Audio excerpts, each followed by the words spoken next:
Vamos ahora a cambiar de noticias porque hay una investigación que ha realizado el diario El Comercio que nos ha llamado muchísimo la atención y tiene que ver con una advertencia que hicieron los médicos del hospital de Ate. Ellos aseguraban que había un incremento inusual de fallecidos, personas que tenían la COVID-19, y principalmente eso ocurrió entre los meses de junio y julio. Ellos sospechaban que había un brote, pronto una bacteria, un virus, que estaba acelerando el fallecimiento de estas personas. Estamos hablando de 30 personas que perdieron la vida.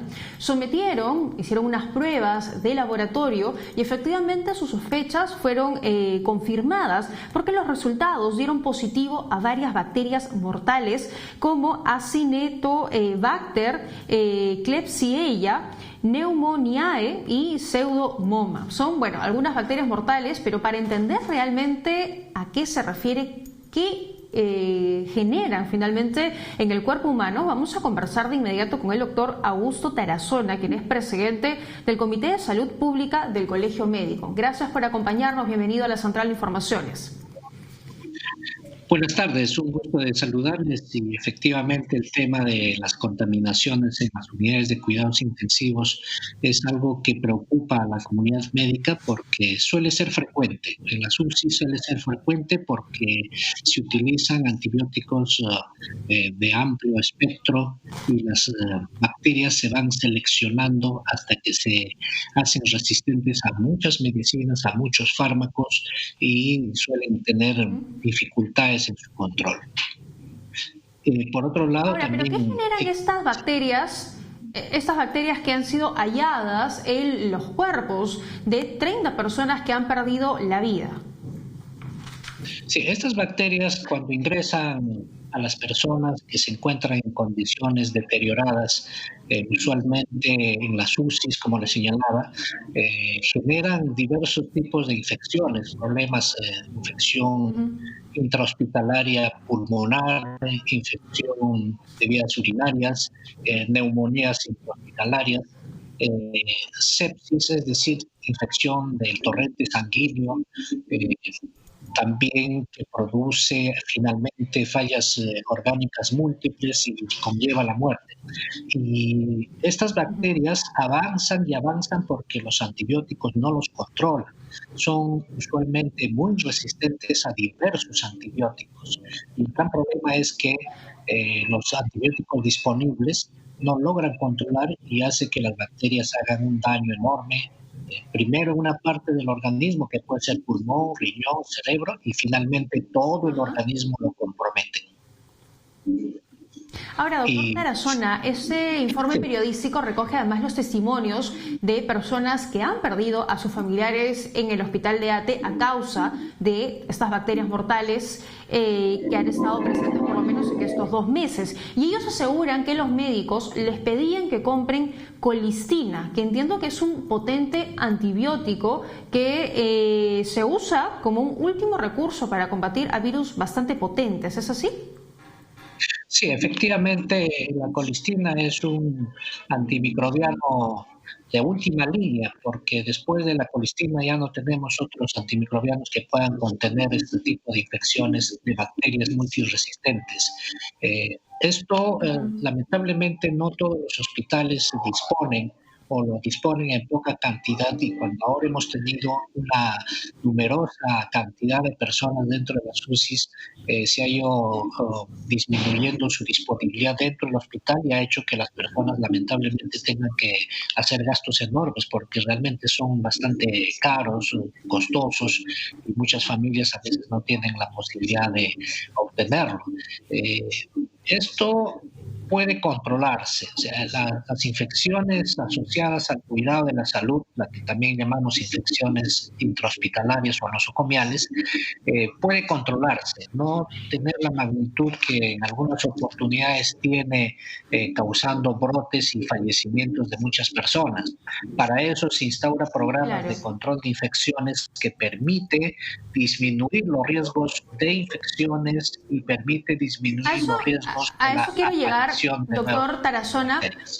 De acuerdo, a eso quiero llegar previamente, pero previamente quería consultarle sobre cómo está el sistema inmunológico de una persona, de un paciente con COVID-19 que ha ingresado a la unidad de cuidados intensivos y que además se infecta con una de estas bacterias, porque leía los testimonios de algunos de los familiares y aseguraban que en cuestión de días sus hijos, hermanos, padres perdieron la vida. Fue una cosa que ni siquiera pudieron comprar las medicinas y automáticamente el hospital les informó que habían perdido la vida.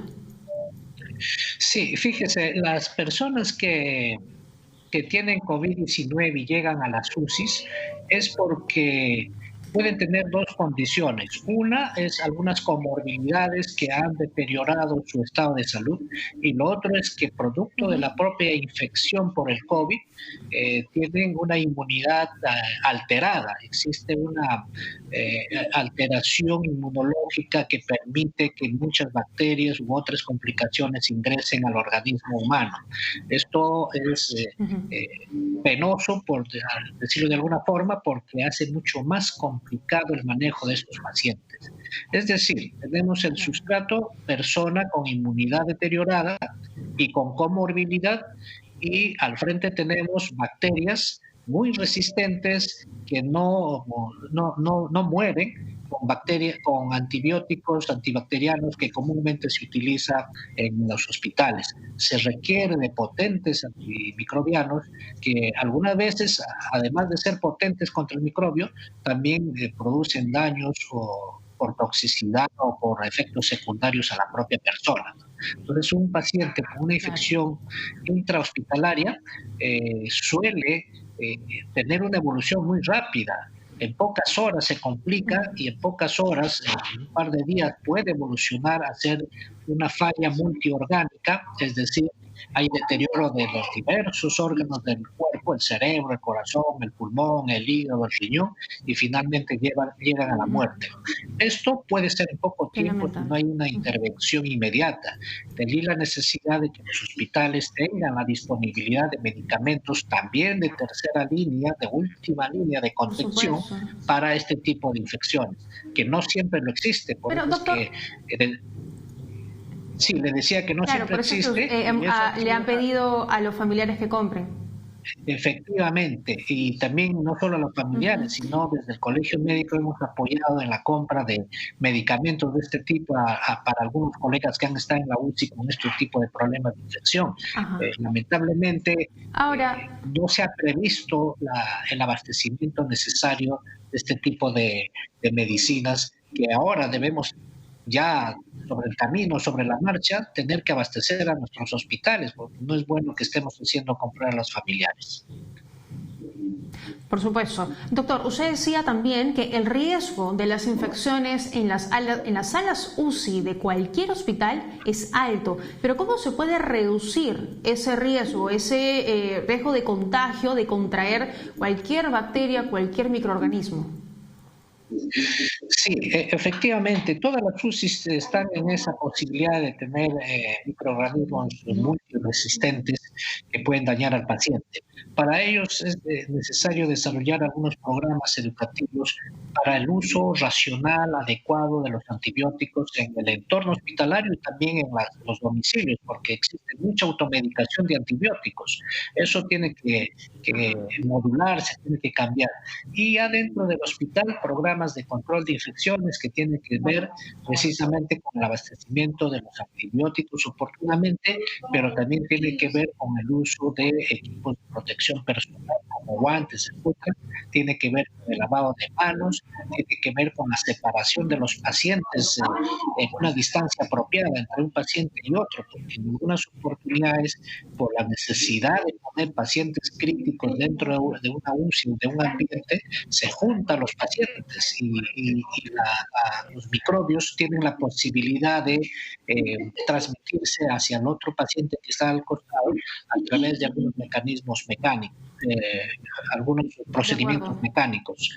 Entonces, es posible controlar esto, pero eso implica tener una vigilancia muy activa muy permanente vigilancia epidemiológica de las infecciones, de los factores que producen la introducción de los microbios, como son los catéteres, los tubos endotraqueales, etcétera, y también tener una vigilancia microbiológica para saber cuál es el mapa de microbios que existe en determinada UCI, en determinado hospital. Sobre esa vigilancia, doctor Tarazona, según informa ese reporte periodístico, no hubo un comité de expertos encargados del control y la prevención de enfermedades intrahospitalarias, y que recién después de que se da a conocer esta información, después de que 30 personas pierden la vida, se conforma este comité. ¿De qué se encarga en específico y por qué es tan importante que esté presente y funcionando en los hospitales?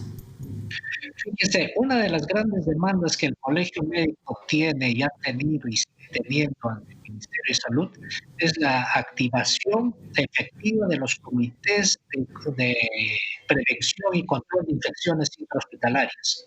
Hay una norma del 2004, para que vea usted la importancia que le dan. Del 2004, totalmente desactualizado, atrasado, pero esa es la norma vigente hasta ahora, en la que dice que se debe establecer un comité de infecciones para que vigile este tipo de infecciones dentro del ámbito hospitalario y para que vigile todo lo que son los factores de riesgo, para que vigile qué microbios existen, es decir, hacer el mapa microbiológico intrahospitalario, para que vigile el cumplimiento de las normas de bioseguridad, de las normas de prevención, como son el uso de EPP, el lavado de manos, el uso racional de medicamentos y otro tipo de procedimientos. Lamentablemente, con el COVID, muchos de los comités, casi todos los comités de control de infecciones, al contrario de fortalecerse, se han desactivado. Eso permitió, valga el paréntesis, también la infección de nuestros colegas por COVID, porque la infección por COVID del personal de salud tiene mucho que ver con la vigilancia de infecciones intrahospitalarias. Esto responde entonces, doctor Tarazona, a una falta de gestión. Yo diría que nos ha ganado el día a día. En algunos hospitales, en mayor o menor medida, puede existir algunas deficiencias de gestión, pero en general ha ganado el día a día y al parecer no lo han tomado muy en serio este componente, porque es cierto que algunas personas que tienen COVID han ingresado a la UCI pudieron haberse salvado si solamente era COVID, pero si han adquirido infecciones hospitalarias por bacterias multiresistentes y han muerto no por el COVID. Tengo que cerrar, doctor Tarazona, pero con una situación como la que se está viviendo en estos momentos, cuando hay más de 50 personas infectadas con bacterias mortales, 30 han perdido la vida, el hospital tendría que haber parado, tendría que haber cerrado, hacerse una limpieza y desinfección general para no poner en riesgo la vida de otras personas. Cuando existen los primeros casos, el primero, segundo, tercer caso, tiene que hacerse una intervención de control. No podemos decir que ha habido 30 en un periodo relativamente corto, pero ha habido algún descuido que lamentablemente ha podido permitir esta situación. Cuando se tiene algunos casos, tenemos que hacer un alto en la jornada, hacer una intervención para poder hacer el control de este brote que está apareciendo en cualquier ámbito hospitalario. Muy bien, doctor Tarazona, le agradezco que nos haya acompañado esta tarde en RPP, muy claro con sus explicaciones.